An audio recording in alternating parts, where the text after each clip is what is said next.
Welcome to the OK Taco Show, everybody. My name is Conrad, and how are you, buddy? Today is October 4th, 2023, the year of our Lord, and I'm broadcasting live on Facebook in a 1977 Airstream Excella 500. And a lot of you people out there probably know exactly what that is, so I don't need to describe it. But this is not what it looked like inside of that Airstream in 1977.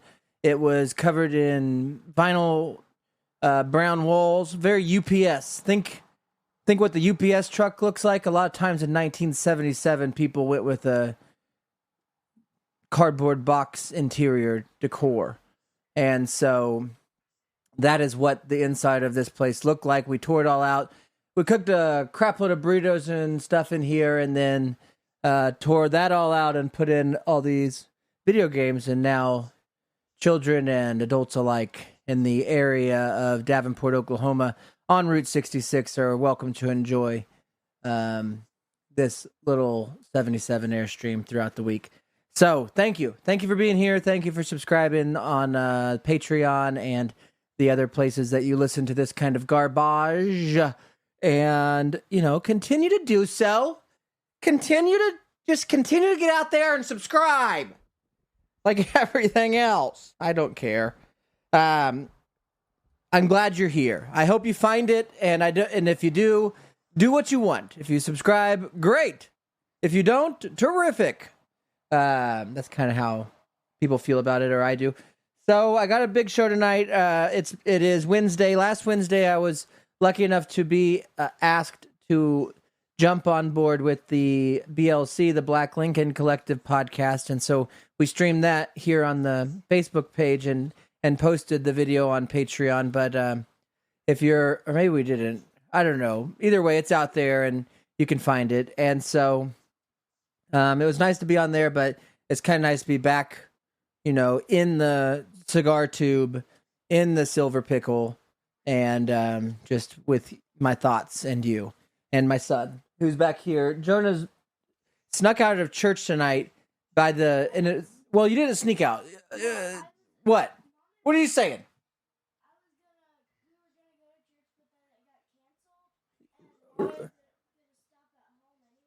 Yeah, I know. I know. Well, the deal was Jonah has tumbling and stretching on Wednesday evenings, and then afternoons, and then they go to church Wednesday nights. But there's a storm that rolled into the area. Pretty good storm. Well, I'll give it 3 burritos out of 10. As far as it wasn't the worst we've been through, but it was especially in Oklahoma. So they canceled church, and Jonah snuck back over here somehow and has been hiding out, which is fine. And so Thick James just left, and I'm back. So here we are. So I got to go. Sometimes I tell people a list. Sometimes I just go and then get to what I get to. Part of me thinks I kind of want to. I'm just going to mention everything that's on the list tonight, and then we'll start at the top. It's the best way to do it. So on the list tonight, we got action sticks. I got to get into that. New beans. I got to talk a little bit about that. There's a new show on. It's not really new, and it's kind of a pretty old story, to be honest with you. So I got to talk about that. Man miraculously... Oh, there was a miraculous survivor story that there's a video of, and I'm not sure if I'm all hooked up or anything to play the video with the Bluetooth tonight, but it doesn't matter. You don't need to see it. We'll describe it. And then I got some thoughts about something that's been going on in the ocean that I just heard about. I don't know much about the ocean living in the middle of America, but I've heard of it. And I have seen it, and I've supposedly flown a plane over it if it wasn't an illusion that they were streaming through the screen. I don't know. Also, there's a couple ocean stories I got on the Good News Network. Got a new product invention for aging celebrities and probably for fans of said celebrities. That made the list tonight. And then got a new idea for possibly an OK Taco new menu item, I guess I'd call it that. And then I got a little bit of a thought on, I guess I would put it as, are we blindfolded on a certain thing that's happening in America? You know what I mean? That kind of thing. Are we not paying attention to something that's been happening under our nose the whole time? I don't know how. So we'll find out. So we'll start action sticks, guys. This is simple, buddy. I was thinking about, because where we're at on this glorious Mother Road in the heart of Oklahoma in Lincoln County, it's right in between Oklahoma and Oklahoma City and Tulsa, and it's a beautiful stretch of highway, and people visit from all over the world to this town to take pictures and make it part of their journey as they travel from Chicago to Santa Monica. And so, as a part of their journey that they don't even know we're a part of yet, because they don't know we exist yet, because we're not part of any of the Route 66 books, and we're not part of the list. Yeah, we're on Google now, but like if you've planned your trip, you don't even know. And so you pull into our parking lot and you're like, what is it? And you don't know. And that's understandable and fine. But as it grows, and as we, if we can just hang in there, hold on, I'm coming. Like that kind of thing is how it feels. Just got to hold on for one more day, like Wilson Phillips says. And so if we can just hold on for one more day each day, then at some point, those people will know we can become a stop for those people, which is an unintended benefit of the location. People probably really don't believe me when I say I had no idea. I did not matter that it was on Route 66 to me, but it was like, oh, that's great. Not realizing that there's this whole culture and community that I somehow also totally vibe with and fit into just naturally. But anyways, so we got ideas. And so, you know, we have the tree of automobiles, the car keychains that we've come out with. And there's David Hasselhoff is in there as Knight Rider, who's modeling a few merchandise that you have in. But if people don't know that your place exists, then why are they going to want to buy a product that has your previously non-existent place on it? You know what I mean? So until they understand that there is a buzz, there's no reason to buy a t-shirt. And so you got to come up with items. So sometimes the keychains, and my wife make candles, and oftentimes we'll have different kinds of baked goods and stuff, simple things that are easy as we develop basically a Cracker Barrel style product line. And one thing that I always think of when I think of touristy places is there's always a barrel somewhere in there of walking canes or walking sticks at like a Cracker Barrel or any touristy stop. And it's almost Love's, any gas station. It's almost a visual. To me, it's a like a mental hack for consumers or for business owners in retail to have something that divides a room that is a product that's sellable in a vertical way. There probably is some sort of science on that I'm too dumb to find or will never research. But at least in my unscientific taco brain, having those when tourists would walk into a place, it's a distraction enough to draw your attention there and then possibly look at other things around it, I think. Or just see that these things are for sale. Or maybe it's just a masculine thing or a man thing that anytime a man sees a piece of lumber that's been sanded and stained, we have to touch it. I mean, it's basically like when you see a button. If there's a button and it's unattended, an unattended button, you put a button that's unattended, like, and no cameras around, and even if you had one hidden camera that showed men walking by an unattended button, they would look around and push the button. That's just what happens. If you got a hairy set on you, you're gonna push that button and see what happens. You don't just put a freaking unmarked button out there unattended. So anyways, the walking sticks, lumber stained stuff is masculine.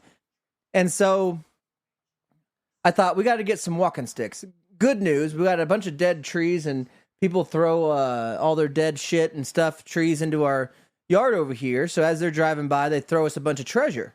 And they may not look at it like that, but, everybody's got their way. And so we collect the good treasure, the good lumber that these people are throwing on our property. I take it over, and I got the grinder, and I sand it down, and I created and what I call an action stick. It's not a walking stick. The reason is obvious. Freaking almost half the country can't walk, Buster. I think recent studies say that 33% of this country is unwalkable. Now, why would I be selling walking sticks or even displaying it to a group of people that can't even do it? And even if that number seems a little inflated, you got to remember our southern border. And then also, you got to remember that it's a podcast that's broadcast out of a taco shop. I don't have to be right. So here's the thing. Not everybody can walk. That is a fact. I do know that. But everybody, no matter who they are, can do an action. Even if you're a Stephen Hawking fella and you're rolling around in a breathable frickin' wheelchair device, dude, you can get an action stick. Well, frickin', if Stephen Hawking was still here, gosh, I wish he was still here, and I bet he is. His soul is all around. I feel it anytime I do any math. But if he was still here, physically, I'd be duct taping. I'd do whatever he wanted. We'd do hot wire or solder or get some frickin' electrical solder, and we'd solder a damn action stick to his wheelchair, and he'd be jousting in the parking lot with Jonah on his bike. That's what we do here, man. It's not a walking stick. It's an action stick. If you choose to walk with it, great. If you choose to point out if you're a businessman. I know a lot of businessmen listen to this podcast. Maybe you're a businessman, you got a big presentation going on, buddy, and you got to listen. It's tough times out there. Okay? People are tight with their money. Spending ain't happening like it used to. We got to figure out a way to sell our products, and we need you to be the guy to do it. You freaking grab your action stick and you use that instead of a laser pointer. You say, listen, we're going to sell over here. We're going to buy up this unused property, develop it. You'll come up with something with an action stick, you will. So OK Taco is selling action sticks now. Price varies, quantity varies. We have 2. They're locally sourced, like 1.5, locally sourced wood, obviously farm to table. And these are handcrafted, perfectly designed for so many actions. Stretching, you can't, the list goes on. If I was to write a list of actions you could do with an action stick, this podcast would be going on for infinity. Okay? Think about what you're doing right now. Now imagine holding a stick. Boom. It doesn't matter. It's an action stick. So buy one whenever you get down here, and I will ship them. It's a $100 shipping. All right? That sounds, we'll float it to you. Okay.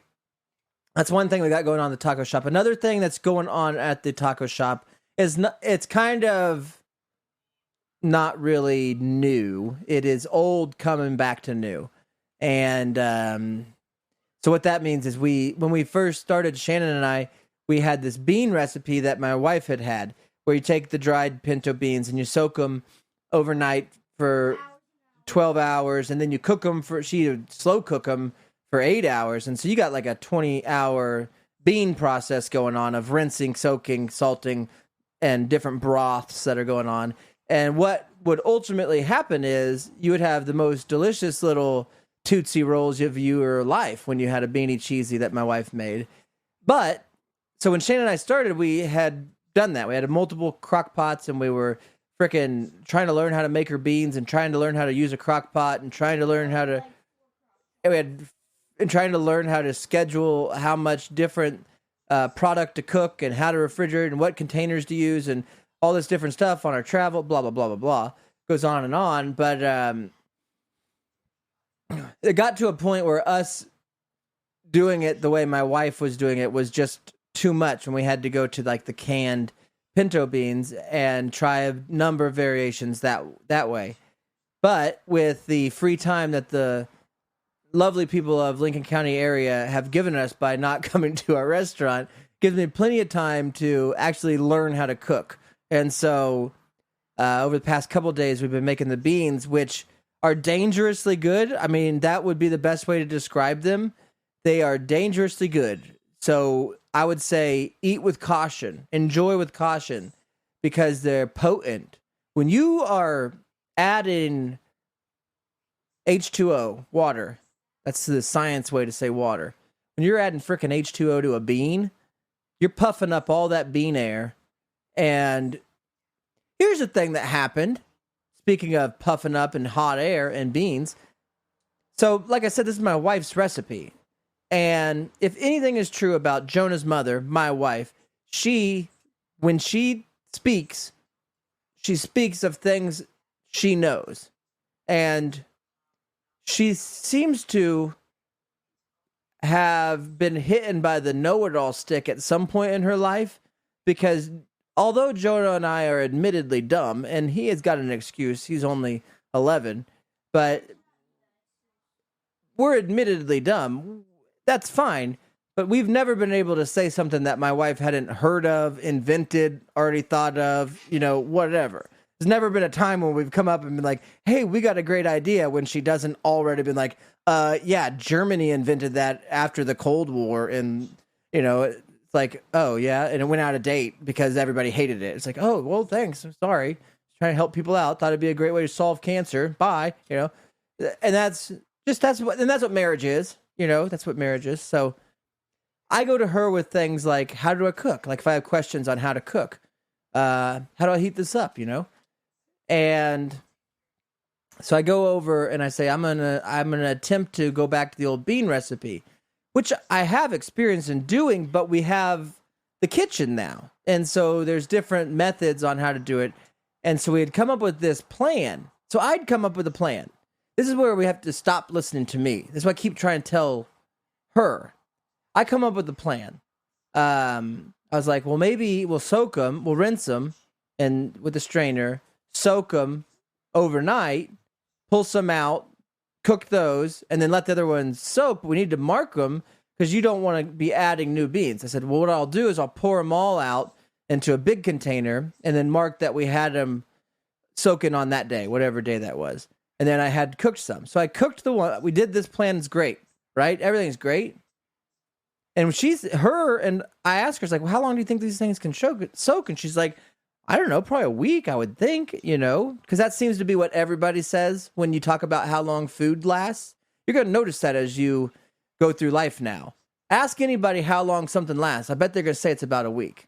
How long is this yogurt going to last? About a week. How long? Well, yeah, I'm just saying, like, that's just, if you don't know something, just say about a week, because usually people forget about it or nobody cares. So, anyways, I put them in there and mark it, but I'm also trying good news, bad news. Good news is we're working together on this. Good news is I don't have to let these set for a week because I'm trying also to figure out the method of cooking, refrigeration, via soaking, because there's a time, I'm sure there's some person that a lead time to that process if you want to have some sort of efficiency.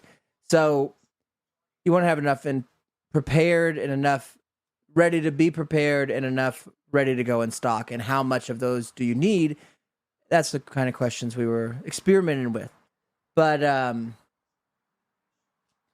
open up, first of all, I come in and like, man, it stinks. And I'm like, yeah, well, maybe a pilot light went out, and that happens sometimes. It's an old building, and, it's haunted and filled with spiders, and there's possible that there's propane leaking through the ground. We don't know.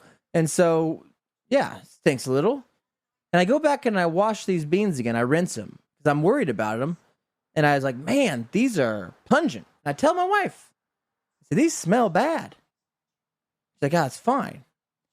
Well, it wasn't fine. Here's the thing. I don't know if it is fine, but it seemed to me like at a certain point after 2 days of soaking, it appeared that we were growing beans. You know what I mean? Somehow we went from soaking to cook to soaking to grow. Like I opened up the container after, I think, 3 days. So on day 3. Now, luckily, again, none of these had gotten cooked just by the grace of God or something, because the time just didn't work. Where at some point I had to throw a can in just to whatever. So, anyways, I was like, man, they're growing. I mean, these things are full grown bean trees or however I mean, has anybody ever tried just putting beans in water, guys? I think that's how we get more beans, is what I'm saying. I don't know if they're burying them. I don't know where beans come from or the bean bushes, but maybe we should start just throwing a bunch of beans in the ocean, because I think although it'd be a stinky ocean, we'd get a lot of beans because they would grow infinitely. So, anyways, we figured it out, and we got back to the old recipe of the potent, tasty beans, and a good little method, I think, of procedure, at least a good start. So that's the bean story, but that's my wife. I would say, looking back, reflecting on the smell, that's what I like to call it, the event. And I look at it more like a PTSD thing of the time that I tried to blend the stinky beans, because a lot of things, I just got done making an action stick. I had just got done cleaning the vent hood, so I was real proud about that. Those kinds of things that nobody gives a shit. Some people call it their life, where nobody gives a shit about it, but you got to stand back with your arms on your hips, your hands on your hips, like a Superman, and look at your work.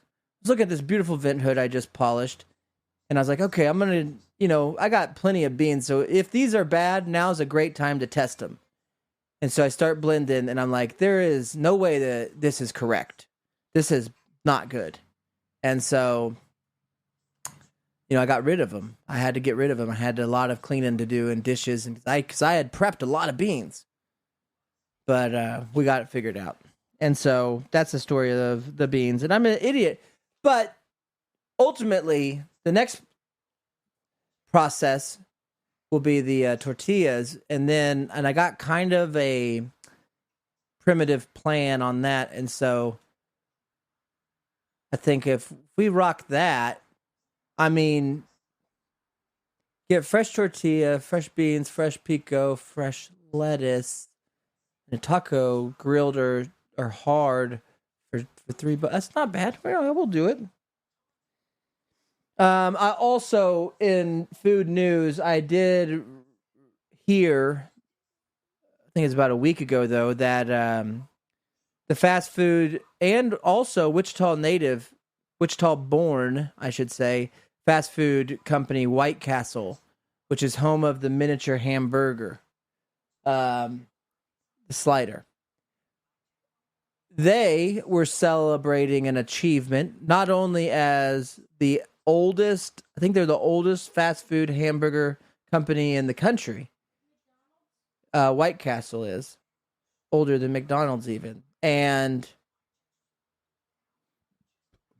I had to, yeah, it's no, I don't know how, I can't remember what year it started, but it's old. And since it's been open, do you want to take a guess at how many White Castle sliders they have sold? Total? You want to take a guess at how many White Castle burgers they've sold since they've been open? Jonas says 1 billion.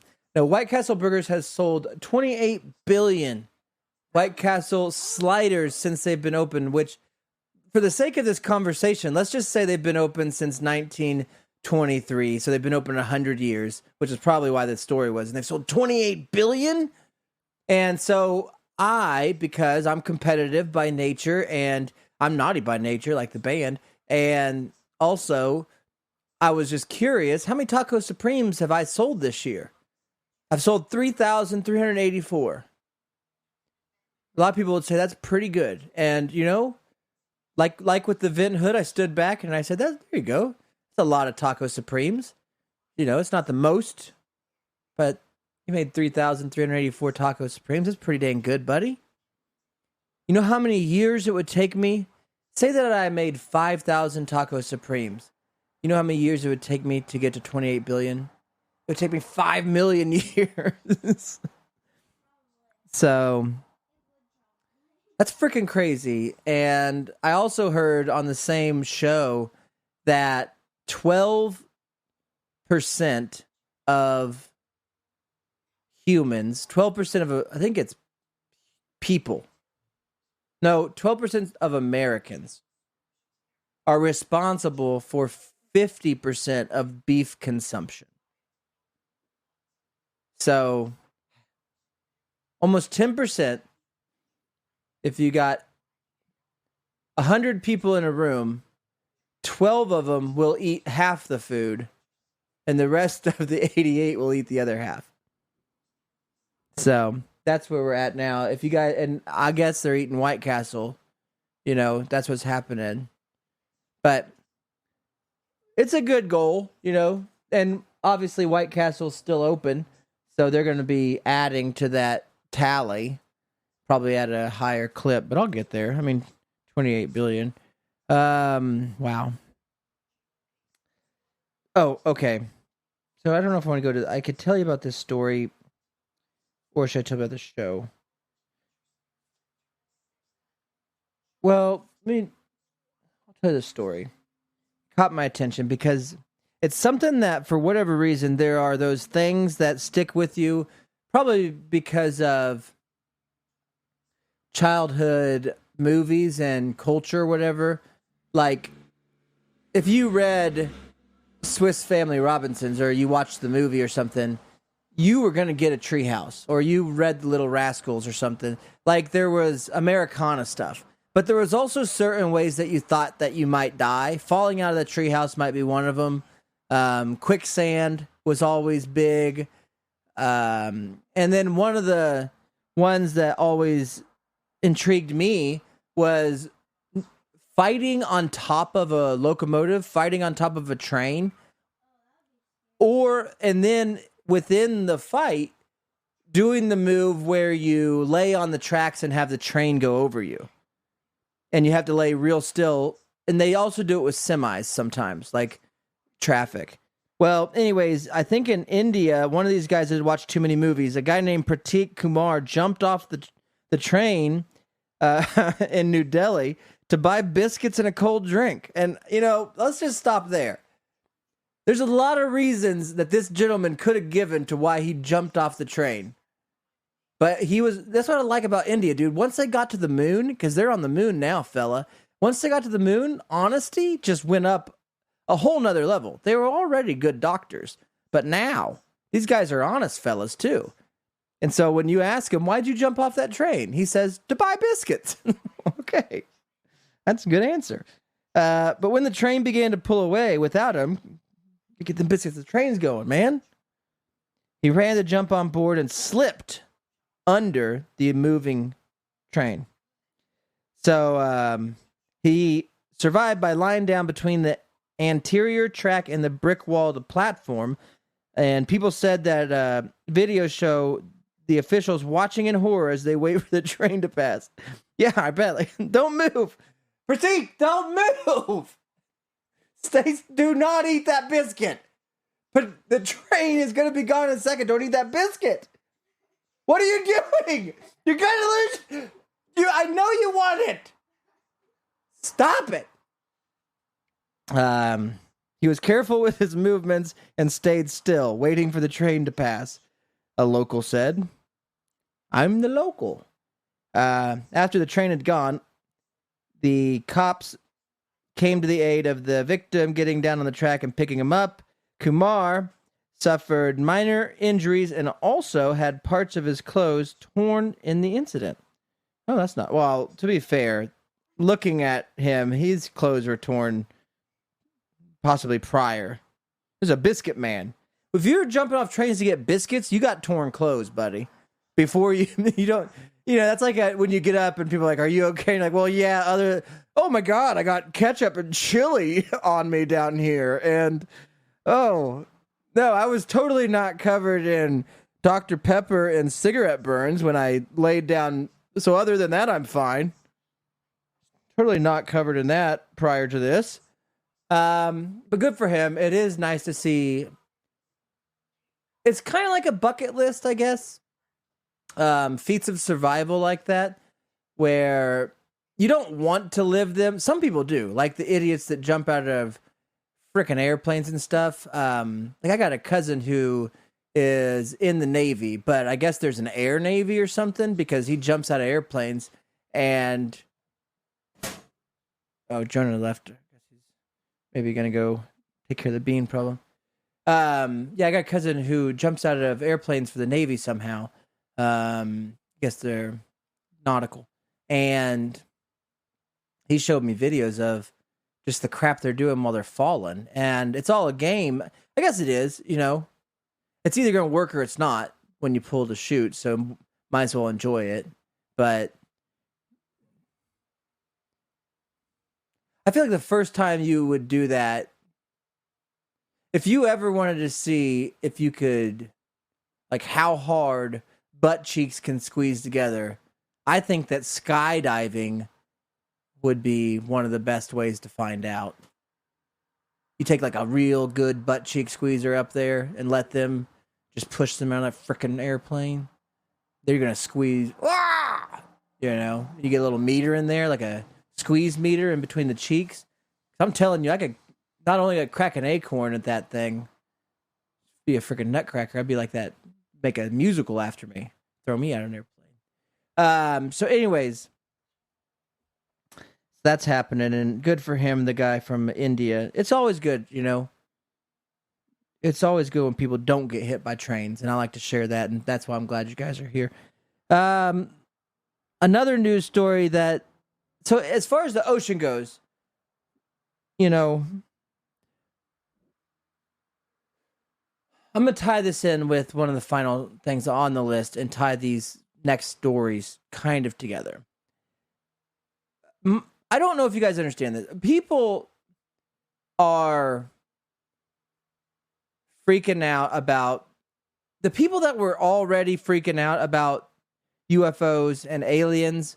Right now, they are walking around like they're walking around like Randy Savage and Hulk Hogan in 1997. Like, they're walking through airports and being like, yeah, I'm renting a Cadillac, dude. Brother, come here, brother. Like, the world is these UFO people because mainstream sources and all that stuff, all the legacy media, all that stuff is now coming out and verifying, and Pentagon and Congress, and verifying at least partially some of the claims, or at least verifying that there's unexplained events, which means that they're not verifying anything, in my opinion. But regardless, it gives enough fuel to the fire for that community. And then there is just strangeness that's maybe going on, but I look at the strangeness going on as the man-made strangeness, the AI, the artificial intelligence, and somehow they're connected to me in some way, one from the other and vice versa.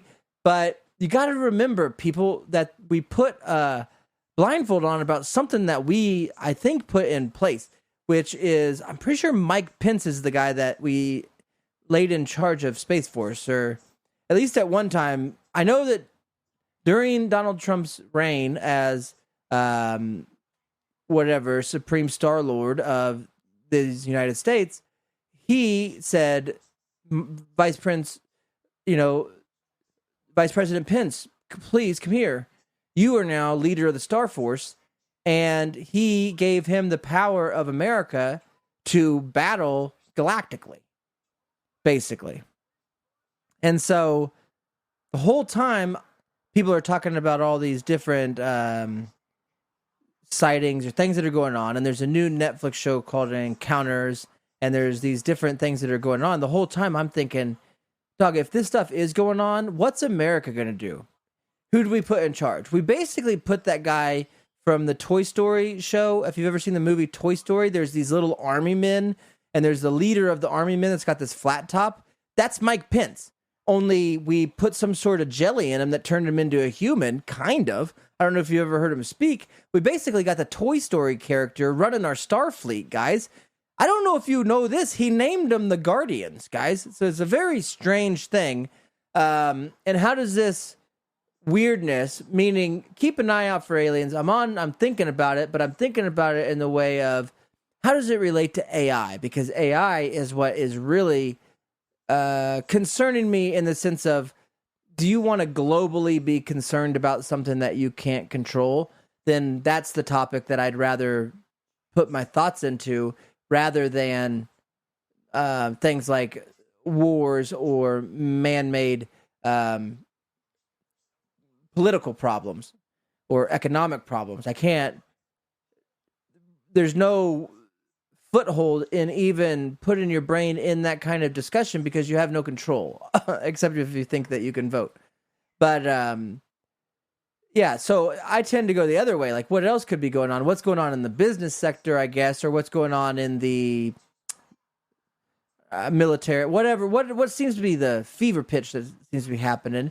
And obviously, it's everyone is the AI, but I look at it in more of, do we not see that if we allow it, then you're allowing the end, because you will not be able to compete as a human with an intelligence that already is beyond where we are at, like as normal intelligence people. You know what I mean? If you're just a normal taco shop owner like myself, then don't worry, AI is already smarter than you, but it will rapidly, as it increases more and more rapid. So it's just a matter of time. And so I think about that a lot. And then I think about, like, what are they going to do? And I don't understand why these billionaires and these startups and these tech companies and these people that design these machines of labor, or these machines of thought, or these machines of whatever, they're designing these things, but I don't understand why we have to make them look like humans. Why do we have to make them look humanoid? Why do we have to make them blend in? Like, every conference, when it has one of these idiots wearing their turtlenecks and their tiny microphones on the side of their face, and they're standing on the black stage, and they're standing there next to their big PowerPoint presentation, notice, no action stick, and they're standing there talking about the robot they built. How come they're trying to make the robot look like a human? How about we just keep them looking like robots, guys? That way we can know, you know? So I never understood that. But anyways, I know what it is. It's always because it's like, we're so stupid. We're like, well, you know, that looks weird and mechanical. It is weird and mechanical, buddy. It's a robot. Like, you don't need to make it have skin and have a chest. And, like, does it have abs? Like, does my robot have abs? 6-minute robot abs. But that's what it seems that we do. And so I was fantasizing the other day about how, if they come after us, which they will, if we allow it to even progress, probably, how do we fight them? You know, in Terminator, when we play the game inside the Airstream, we shoot them with bombs, and it looks like the help of some sort of militia with us, and we're firing machine guns and bombs at these idiots, grenade launchers, these robots that are coming after us, these T-2000s. But like, now, what would you do? I was thinking, well, maybe you could go out in the ocean. That's where I got the ocean thing. Maybe you could go out in the ocean. And then, as those robots that they made look like Scarlett Johansson, when they're coming after you, you got 8 million frickin' dead-eyed Scarlett Johanssons running after you through the streets of North Carolina, and you're jumping into the damn ocean. You know, what the hell? You're screaming. You get out there, and they start fizzing out. They get in there. Some of them can swim. Sharks eat them. Frickin', who knows what happens out there in that. Salt gets into their hydraulics. They fizz out, and we think we beat the robots. But that's where I get concerned, because as I'm thinking that's the way we're going to have to beat AI, is by learning to float and swim. And, like, what if AI takes over the land and we just become Waterworld?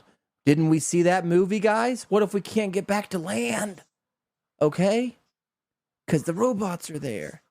At least we can stay in 97% of the rest of the world, which is water. We'll be fine. This is a water world. That's what I was thinking. But then I thought, oh, what is this article? Robots that look like manta rays will sink seaweed to the ocean floor and help absorb carbon. Code word, frickin' water robots. They're putting stingray water robots that they're saying will frickin' help with CO2 emissions, underwater seaweed CO2 emissions. Oh, what device? Tell me, where's the capacitor, the nuclear capacitor thing that, where's the flux capacitor that tested how much CO2 is coming out of seaweed in the ocean, buddy? You're making up numbers. You don't know what you're talking about, lab coat. You made it up so you could build a weapon that's underwater AI. These are stingray. Why would you make it look like a stingray? Even if I don't even know if stingrays are mean or bad. You know why? I don't dick with something that's got sting in the name. Okay? If you're called like gunshot head shark, I wouldn't come pet you. People are like, don't you love gunshot heads? No, I don't. Why? They're safe. No, they're named gunshot head for a reason. Stingrays are named stingrays, I'm assuming, for a reason. Probably because they float around like rays of little lightning, underwater lightning, and their tails sting the crap out of you, my son said. He's smarter than I am. And if my wife was here now, she'd correct him. That's my life. So, anyways, you can't escape, is what I'm saying. If we allow, this is not, by the way, it said Davy Jones's locker. Obviously, it's not Davy Jones, or maybe it is. They're calling it the Roomba meets Pac-Man of the sea. If we allow these idiots, and I say we collectively as humans, to build stingray-shaped devices of war to float around with artificial intelligence, telling us that they're sucking up CO2. Guess what else breathes CO2, Buster? You do. Okay? You breathe CO2. It started with seaweed. It started with stingrays. It started with, we put a little underwater Roomba Pac-Man under there and it just floated around and sucked up seaweed bubbles. What? No, you didn't. You built a death machine that when we're floating away from your land robots, they're going to be coming up and sucking CO2 out of us. And that's called a hypothesis or a theory. And anyways, I don't know what the solution is to practically anything. So if we have a problem with seaweed burping, have we ever thought that maybe the problem is that we made up all these jobs that don't matter? You know what I mean?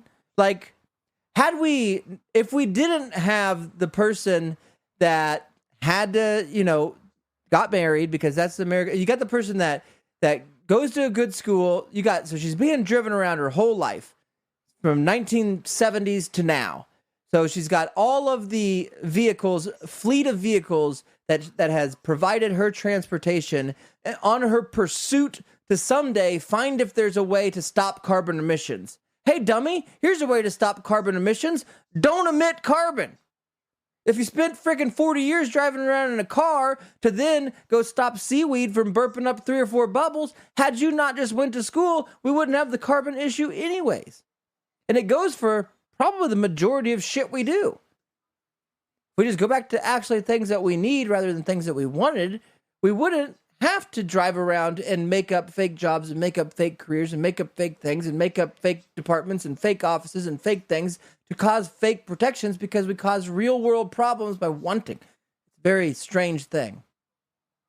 So let's go fix the problem we caused by creating such a massive whatever that's called, monolith of a place, consumerism. And to go buy all this shit and make all this shit, and then store all this shit, and all this shit that we bought and made and stored ruined the planet. Now we got to figure out a way to fix it. Well, here's a way. Don't buy all that shit. But that's probably, people don't like that. What do I know? I'm an idiot and I made all that up. Anyways, a lot of that. This is probably a great idea with the manta ray sink seaweed to the ocean floor. It was from the Good News Network, so I don't doubt that it's freaking good news. But we also got China and the U.S. have partnered up again, so hold your breath, or don't. But they're collaborating on a way to purify seawater. This is what I'm saying. They want us to live in the ocean, guys. They want us to live in the ocean. Amazon's told you, the FAA or whatever, the people that monitor the skies with their little tiny circle beep beep machines, beep beep ooh, something in the sky. Like, yeah, go outside and look up. Or look at the machine. That's fine. Yeah, so anyways, what I'm saying is,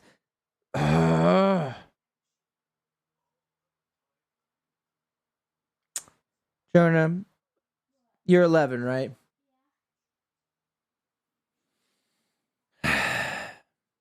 They're trying to force you to live in the ocean. Amazon is going to be delivering. They cleared the airspace for drone deliveries just recently. Nobody's talking about that. That'd probably be a smart thing to invest in. Not that I know anything about investing. I don't. But if I were you, I would probably invest in whatever the little components or companies that make components that make drone technology, because with this clearance, the drone delivery services in urban areas is going to skyrocket. So the need for those kinds of parts and supplies is going to be in a huge demand. So that might be a tip if somebody was wanting to, is in investments. But they want to learn how to do these drone deliveries because of one reason. We're going to be out there on that ocean, buddy. We're going to be out there on that ocean with the freaking AI manta rays. And luckily these people are making a way to purify seawater for us to drink it. Finally. Hey, let's start there. We got all this water that we can't drink. It said something like 90% of the Earth's water is undrinkable. And you're telling me that these idiots figured out how to make it? You know, how old are they? Like 30? Figured out past 15 years how to make seawater drinkable? It only took 10 years? Jeez. Start there. Simple. So, I'm not worried about, like, I'm thinking about getting a YMCA membership and starting to learn how to swim. You're a pretty good swimmer yourself already, right? Yeah. I'm still learning the concept of floating. But I do have the doggy paddle down and a number of other, like, I know what the backstroke is and the breaststroke is. So, as far as the lingo, I'm fine. But I would like to go maybe learn how to swim. It seems like that might be where the second part of our life is. Unless we're able to buy an island, okay? And in order to buy an island, you need a number of things. You either need to have some sort of secret on somebody that already owns an island. So if you have some sort of powerful secret, like maybe somebody was like, maybe you saved somebody's life, or you went to prison for them because they framed you for murder. You know what I mean? And then they went and lived this great life, and they bought an island. And when you got out of prison, you're like, hey, buddy, remember that time I went to prison for you? Can I have my island? And they're like, yeah, sure. And they give it to you. That's one way to get an island. The other way is just have money. Well, that's tough to do. A lot of people, some people make it look a lot easier than others. I've never been accused of making money look easy. I've made it look very difficult my whole life.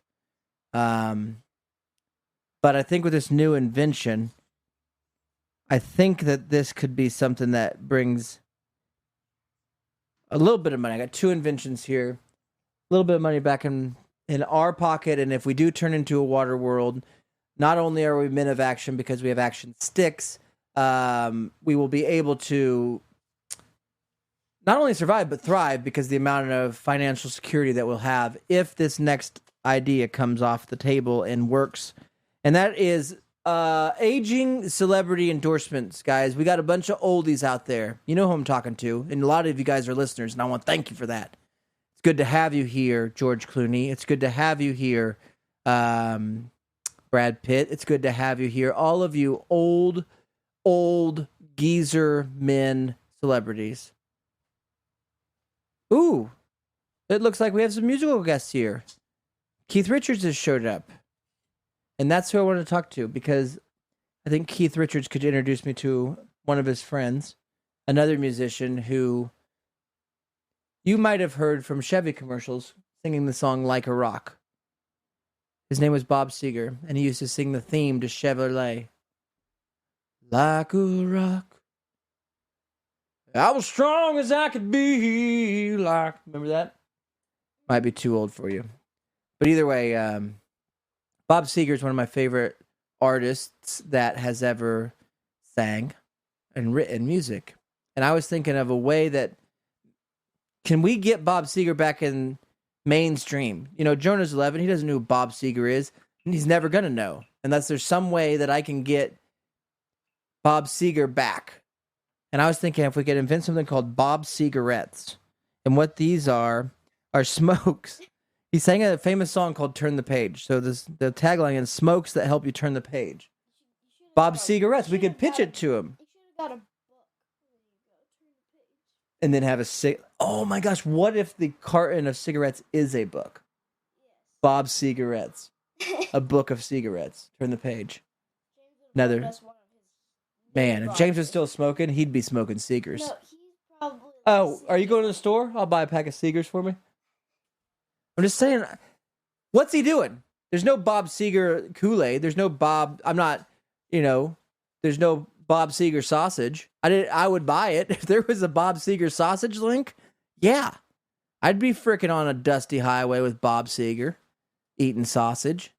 So, if you know him or if you know his email, consider sending that along, passing that over to me, and I will reach out to Mr. Robert Seger myself and pitch him the idea of the Bob Cigarette. I might even, if it's maybe physically, if I physically actually send him mail, if I get his mailing address, I wouldn't mind sending him. He could be a hot dog hero. I wouldn't mind resing a hot dog and sending it over to Bob Seger. So I've never sent him one, and I'd write a nice note thanking him for just a number of songs that I don't even know if he sang all of them, but think of them a lot of times when I hear them.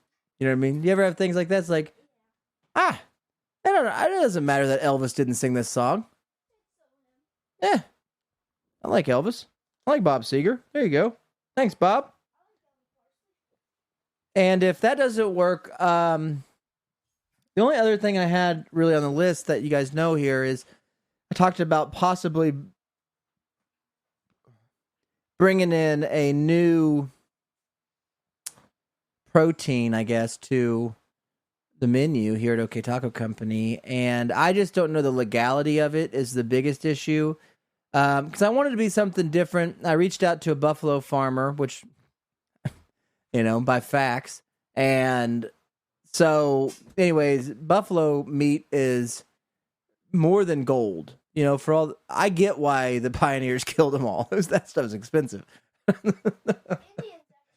Well, I know the Indians actually used them. I'm just saying, and they were free to Indians, but I get it, People are like, oh, we almost killed all the buffaloes. Like, have you ever bought buffalo meat? It's expensive. Yeah. So, anyways, we've looked at some other things. We looked at, like, lamb and carp and stuff. But you get to the point where what's different? What's a bird that's real different? Chicken's what everybody says. You got chicken. It's like, no, a bird that can't fly? Are you crazy? No way. I got chicken. You got chicken? What for? What? Like, what are you talking about? Do I got for what? Welcome to the OK Taco Company. Oh, do you guys have chicken? For what? What are you gonna do with it? You mean as a meat? Jeez. It's weird when I hear the question. So I was thinking, I asked James a while back what his favorite bird was. Smartly, he said canary. And I don't know, because that was surprising. But he said canary, and so... Well, I thought we could start serving canary tacos. Harry Canary. Harry Carey was a famous sports announcer. And we could do a Harry Canary taco. It could just be like chicken nuggets, but we say it's canary meat. Or something. I don't even know if it's illegal. You might be able to eat canary. It's probably not much meat. It'd be a smaller taco, or you'd need more canaries, but because it's like scrimps. It's like when you eat scrimp, you can't just get one scrimp on a scrimp taco. It might be 2 or 3 canaries to do one taco. I don't know if it's similar to sparrow meat. I'd have to think it's similar. So, that's one idea, and what that does, as always, is gets the ball rolling, gets the old thought train, the locomotive that frickin' New Delhi guy was laying by going, and so I started thinking about James, and I asked him to Google today birds that you can keep in your pocket, because there's been a number of incidents that have happened throughout my life where James has had a bird in his pocket. Probably more than most, I would think. But there's been numerous times where I've had to ask if there is a bird in somebody's pocket, and there was, and dead. In fact, the amount of bird-related shenanigans that has randomly happened to me. I mean, for those of you who have listened for a long time, you do know that I mowed the yard of an actual magician for a long time. Like, long enough that I met his wife hired me. She died. And I mowed it just for him. And for a lot of times, he could mow. A lot of times, he was there mowing when I pulled up. And he'd be like, hey, good to see you. I'll go inside. Great. And he had birds outside. And one time I was like, hey, man, I didn't mean to scare your birds. He's like, oh, you can't scare those. They're magic birds. And I was like, what? And he's like, oh, I'm a magician. You didn't know that? And I was like, one, was I supposed to? And two, not usually something I assume. You know what I mean? Typically, when I meet grumpy old men like this man was, who end up being a friend later, he might be gone now. He was looking pretty bad last time I seen him. But either way, you know, you see this grumpy man, you don't think, I bet this guy's a magician.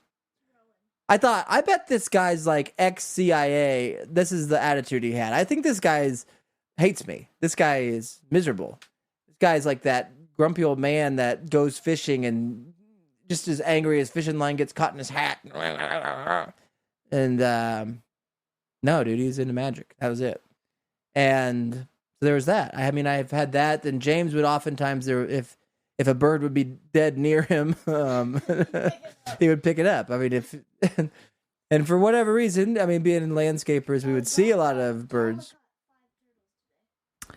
Yeah, and it's just nature. So Jonah was saying that one of another animal in our life is out there catching turtles. So I was thinking we get James a pocket bird though, that he carry a live one, not a dead one. Oh, dude, but how cool! It's what he needs. He sits out here every day talking to God, which is fine with us. But you put a bird in your pocket, at least.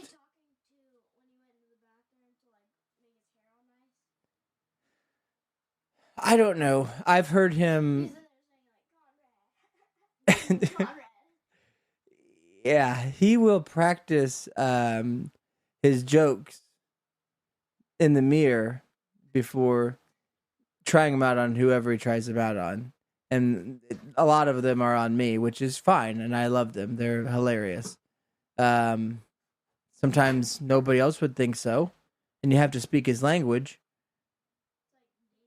But if you get it, and yeah, it's like Damien.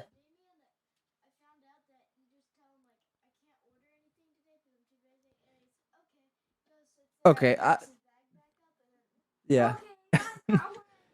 All right, so we're gonna get out of here.